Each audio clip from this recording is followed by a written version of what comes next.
Assalamualaikum warahmatullahi wabarakatuh. Bapak dan Ibu guru hebat, perkenalkan saya Puji Lestari Endang Wijonarti, guru SD Negeri 1 Ambal Resmi Kecamatan Ambal, Kabupaten Kebumen. Dalam aksi nyata kali ini, saya akan berbagi pemahaman tentang gagasan dan prinsip pendidikan berdasarkan Ki Hajar Dewantara. Ada 5 modul dalam platform Merdeka Belajar. Modul yang pertama, mengenali dan memahami diri sebagai pendidik. Bapak Ibu guru yang budiman, kita telah menyadari kebutuhan untuk terus belajar secara mandiri apapun profesi yang kita jalani. Demikian juga dengan peran kita sebagai pendidik untuk terus belajar agar bisa menghantarkan murid-murid untuk berdaya dan menjadi manusia merdeka. Menurut Ki Hajar Dewantara, manusia merdeka adalah manusia yang hidupnya bersandar pada kekuatan sendiri, baik lahir maupun batin, tidak tergantung pada orang lain. Jika kita mengharapkan murid-murid kita kelak menjadi pribadi yang mandiri dan merdeka, tentunya penting untuk menentukan tujuan dan kebutuhan belajar yang relevan dan kontekstual sesuai kebutuhannya. Pendidikan adalah menuntun segala kekuatan kodrat yang ada pada anak-anak agar mereka dapat mencapai keselamatan dan kebahagiaan yang setinggi-tingginya. Salah satu langkah awal kita sebagai pendidik adalah memaknai dan menghayati pribadi kita sebagai manusia yang merdeka untuk terus belajar. Apa peran saya menjadi guru? Ki Hajar Dewantara menyamakan mendidik anak dengan mendidik rakyat. Menurut Ki Hajar Dewantara, kehidupan kita saat ini adalah buah dari pendidikan yang kita terima saat kita masih anak-anak. Begitu pula dengan murid kita saat ini, kelak akan menjadi bagian dari masyarakat di masa depan. Kebudayaan di masa depan. Oleh karena itu, peran guru menjadi garda terdepan dalam memajukan pendidikan nasional. Contohnya, dengan membiasakan kebudayaan gotong royong, membersihkan dan menghias kelas serta sekolah yang melibatkan murid dapat menumbuhkan karakter dan kecakapan sosial emosional untuk masyarakat di masa depan yang cerdas berbudaya. Ingin menjadi guru seperti apa saya? Ketika kita ingin murid menjadi pribadi yang berkolaborasi, misalnya, apakah bentuk pembelajaran di kelas sudah membantu belajar untuk saling berkolaborasi atau malah cenderung berkompetisi?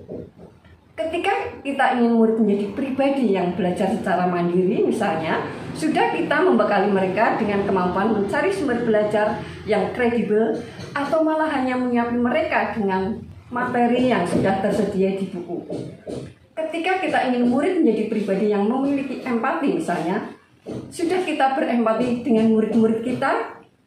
Ibu dan bapak guru menjadi guru atau pendidik itu sangat menantang, apalagi dengan perubahan zaman yang dinamis seperti yang kita alami saat ini. Murid-murid kita kini memiliki cara belajar sungguh berbeda dengan kita dahulu. Mereka sangat fasih dan teknologi menjadi internet sebagai salah satu sumber belajar utama mereka, bisa dengan cepat mencari dan mengkonfirmasi pengetahuan dengan teknologi dalam genggaman. Mereka bisa menjangkau pengetahuan sekalipun tanpa kita beri. Lantas ibu dan bapak guru, apa yang perlu kita selaraskan agar bisa menjadi pendidik yang relevan dengan konteks? Ki Hajar Dewantara pernah menyampaikan pendidik itu menuntun tumbuh dan hidupnya kekuatan kodrat yang ada pada anak-anak agar dapat memperbaiki lakunya hidup dan tumbuhnya kekuatan kodrat anak. Ki Hajar Dewantara menyampaikan bahwa pendidikan berarti daya upaya untuk memajukan bertumbuhnya budi pekerti, yaitu kekuatan batin dan karakter pikiran atau intelek dan tubuh anak, tidak hanya materi yang kita ajar, tapi juga semua tingkah laku, tutur kata, dan cara kita mengajar akan membekas dan membentuk murid-murid sebagaimana kita dibentuk oleh guru-guru kita dahulu. Modul 2, mendidik dan mengajar. Ibu dan bapak guru, metode pengajaran di zaman kolonial Belanda yang menggunakan sistem pendidikan, perintah dan sanksi tanpa sadar masuk ke dalam warisan cara guru-guru kita mendidik murid-muridnya. Bahkan mungkin sampai saat ini praktek itu masih ada. Masih ditemukan kasus kekerasan pada murid. Contoh lain adalah sistem penilaian atau penghargaan yang terlalu berorientasi pada kecakapan kognitif. Nah, fokus pada orientasi kognitif ini menyebabkan perkembangan kecakapan sosial, emosional mulai terabaikan.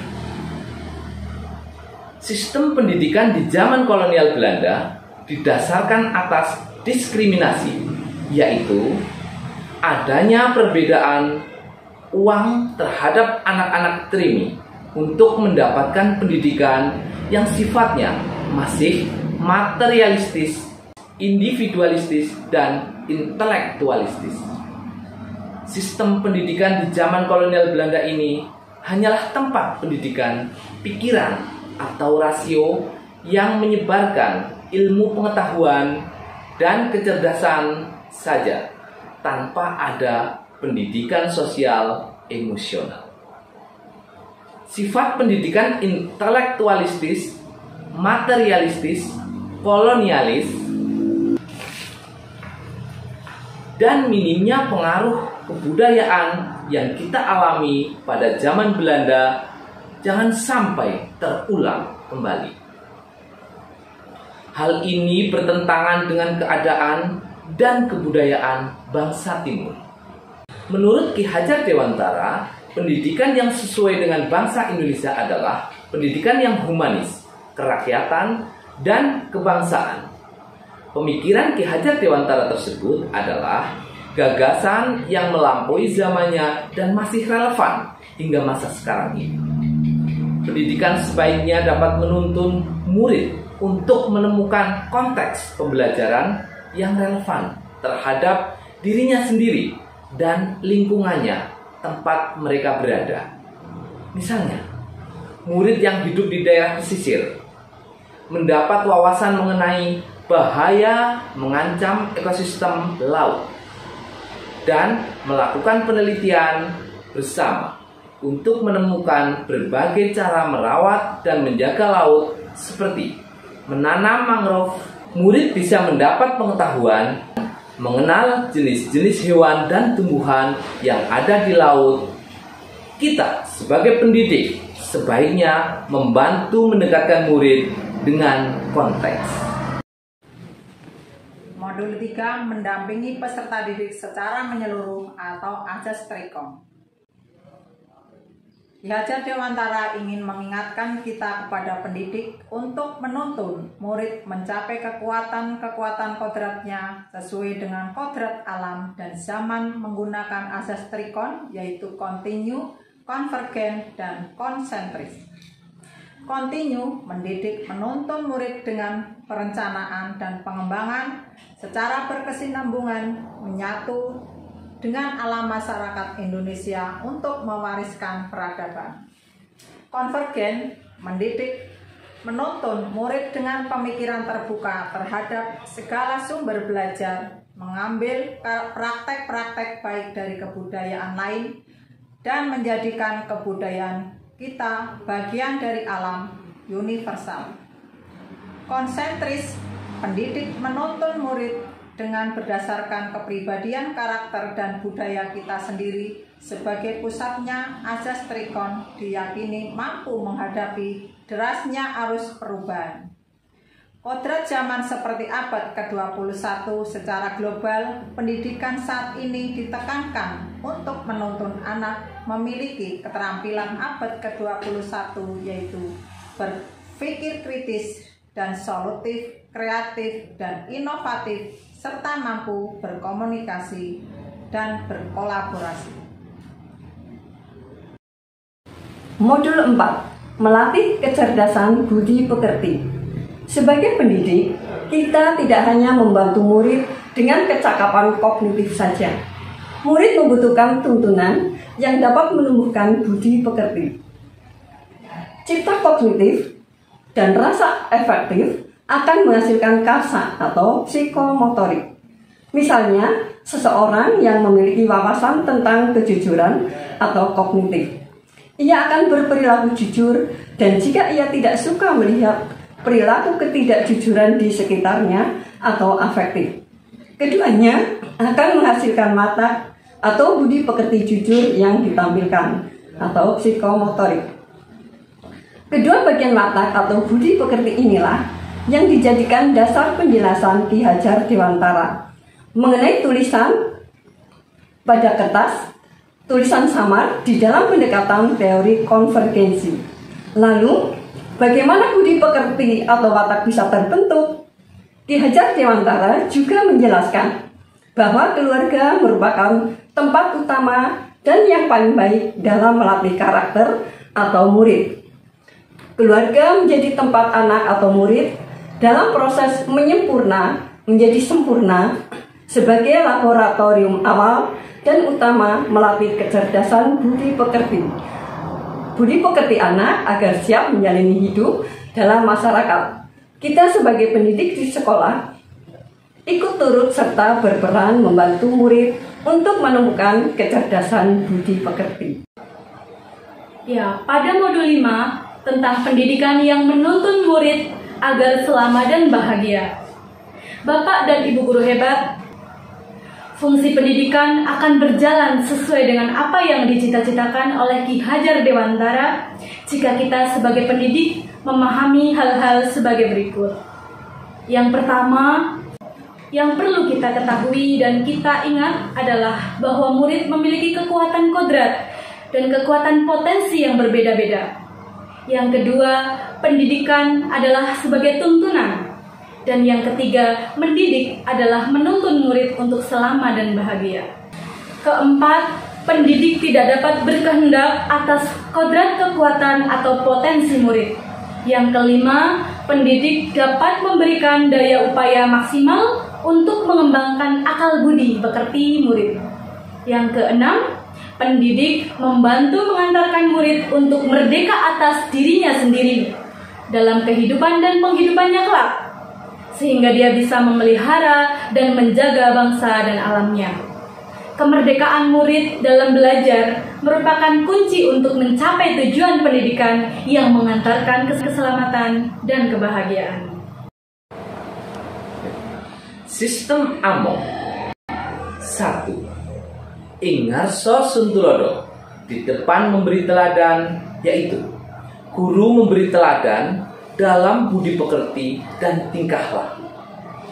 2. Ing madya mangun karso di tengah membangun kehendak, yaitu guru akan mampu membangkitkan semangat, karsa, dan bereaksi bersama murid.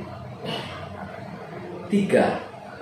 Tutwuri handayan di belakang memberi dorongan, yaitu guru tidak sekedar memberikan motivasi, tetapi juga memberikan saran dan rekomendasi dari hasil pengamatan agar murid mampu mengeksplorasi daya cipta, rasa, karsa, dan karyanya.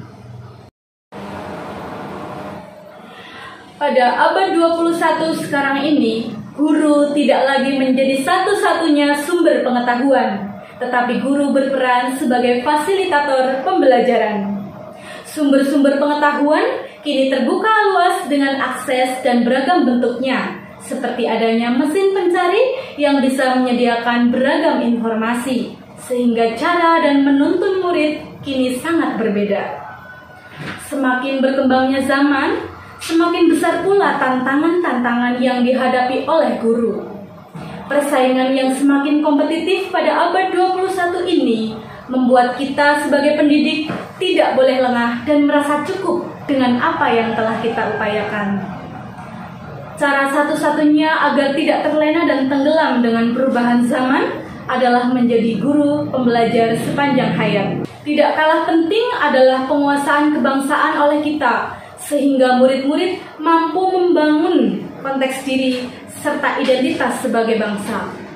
Dengan demikian, kita dapat membantu menyiapkan murid-murid kita untuk memiliki rasa percaya diri dalam berinteraksi dan berkolaborasi bersama warga dunia untuk memecahkan masalah-masalah global. Kemampuan memecahkan masalah, kemampuan kognitif, dan kemampuan sosial emosional menjadi sangat penting, bukan hanya bagi murid, melainkan juga bagi guru sebagai fasilitator pembelajaran. Guru menuntun murid untuk menguasai kompetensi mendasar yang menunjang penguasaan literasi bahasa, matematik sains, digital finansial, sehingga sebagai prasyarat wajib dikuasai murid pada abad ke-21. Metode pembelajaran abad 21 yang berpusat pada murid adalah pembelajaran berbasis proyek. Guru dapat mengajak murid untuk mengamati permasalahan dan potensi yang ada di sekitarnya. Guru membimbing murid untuk memiliki kompetensi critical thinking, creativity, collaboration, and communication dengan memberikan pertanyaan-pertanyaan terbuka dalam proses belajar. Contohnya, bagaimana menurutmu tentang kondisi lingkungan di sekitar kita? Apa yang menarik dari masalah atau potensi ini? Sehingga dengan adanya pertanyaan tersebut mendorong murid untuk berpikir kritis dan logis. Demikian aksi nyata kami pada modul 1 Merdeka Belajar. Terima kasih. Wassalamualaikum warahmatullahi wabarakatuh.